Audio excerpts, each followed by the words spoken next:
Have you started a podcast, but you're kind of struggling with managing it all, from the recording to the production to the distribution to the marketing to Watch this video to learn exactly how to have great podcast business management.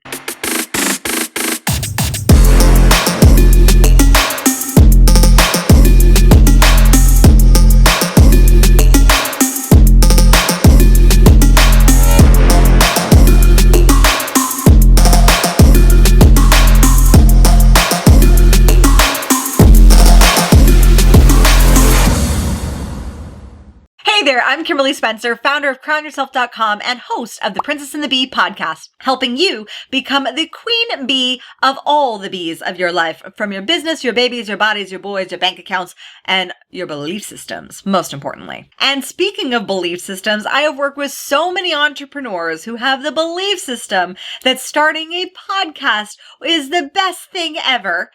And then they end up in complete burnout because they are lacking proper business management, which means they are lacking the systems and the structure required to actually feel and have the freedom that comes with being an entrepreneur. Most entrepreneurs that I work with come to me because they want to have more freedom, more peace, more joy in their business, and yet they are almost at the verge of burnout, overwhelm, and exhaustion, especially if they have a podcast that they're producing on top of all the other business management that they have, meaning taking care of sales, making sure clients and operations are taken care of, bookkeeping, financials, marketing, and then there's this huge beast called podcasting. And one of the biggest mistakes that I've seen entrepreneurs who have a podcast make is that they start a podcast with so much passion and excitement to get their message out there, but they are lacking the proper business management strategies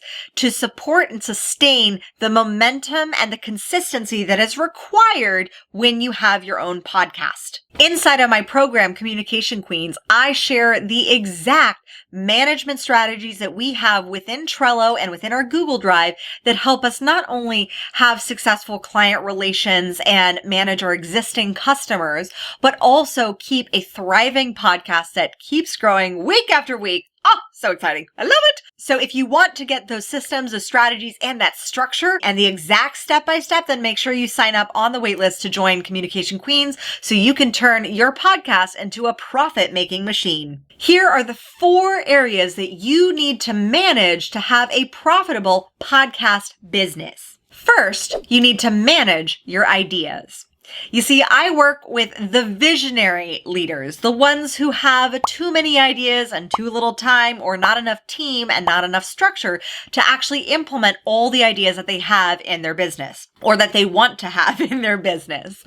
So having a dedicated space to manage all the ideas that you have for all the things that you want to create, all your episode ideas, all the ideas that you have for guests, having one dedicated space is key so that you can brain dump into that one dedicated space and free your mind from all the other managerial and business management aspects that you have going on inside your head. For this process, we use Trello, and inside of my Communication Queens program, I show you the exact flow that we use for managing our ideas and making sure that each idea is given the space to breathe so that we see if that idea is one that we actually want to lean into creating for the podcast, or if it's one that was a nice fly-by-night, but it may no longer be appropriate to where our customers or audience are in this season. Number 2, you want to be able to manage your guests. So as I've said, if you have a interview-based podcast, watch this video for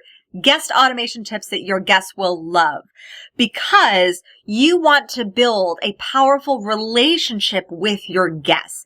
They are sharing an hour of their time. Your most precious resource is your time. As my dad taught me, you can always make more money, but you can never make more time.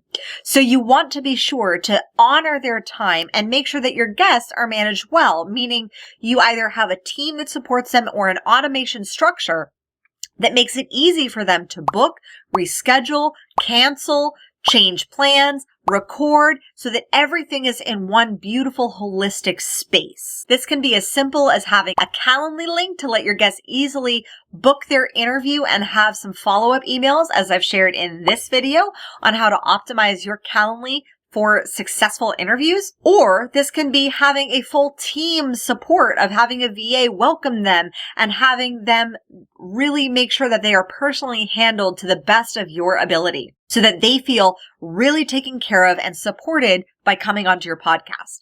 Just like any relationship, we all want to feel appreciated, valued, understood, and respected. So if you have either yourself or your team really showing that you value your guests' time, energy, effort that they're putting into coming onto your show, this creates a foundation for a beautiful relationship that can flourish into many other opportunities for your business. Management area number 3 for your podcast business management is managing your production process.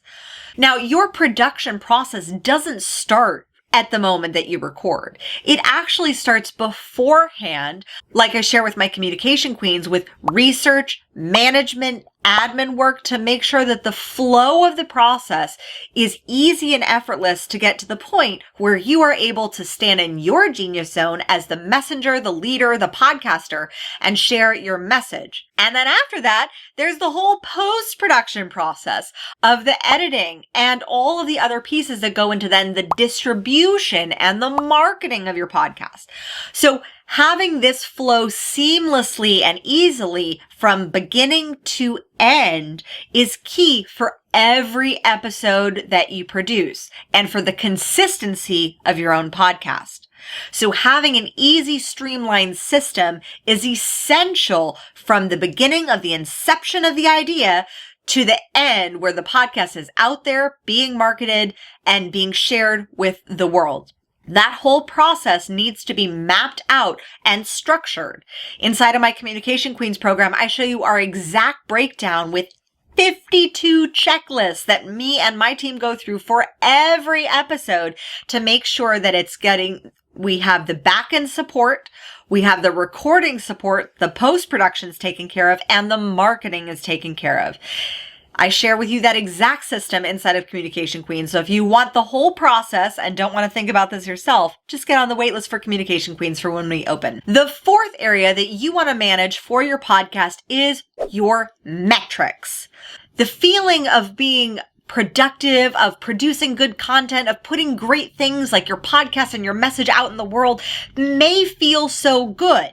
Until about 6 months is what I've noticed with most entrepreneurs who have a podcast. About 6 months in, they're not seeing that podcast actually leading to greater profit, greater revenue, and greater number of customers in their business.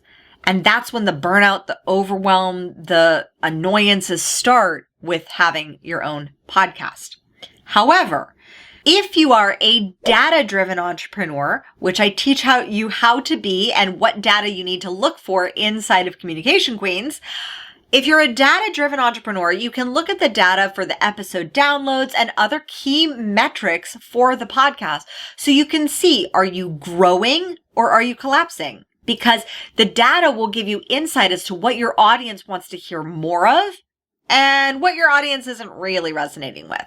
So there may be some things that you may really love talking about, but your audience just doesn't quite get it. Maybe they are more the beginning stages, or maybe they've surpassed it and your content is too beginner for where they are in their life and their relationship with whatever it is that they are experiencing, whether it's money or tech or their business or parenting or whatever. Your content needs to match where your audience is. The metrics will show which episodes are matching with where your audience is because of the amount of downloads that you're getting. So by understanding and looking at your metrics and managing your metrics on a weekly basis, this will give you insight as to how you can grow your podcast more strategically rather than based on all those amazing feelings that you have. Because remember, feelings fluctuate, data doesn't lie. Now, tell me, which area do you need to manage better in your podcast business management?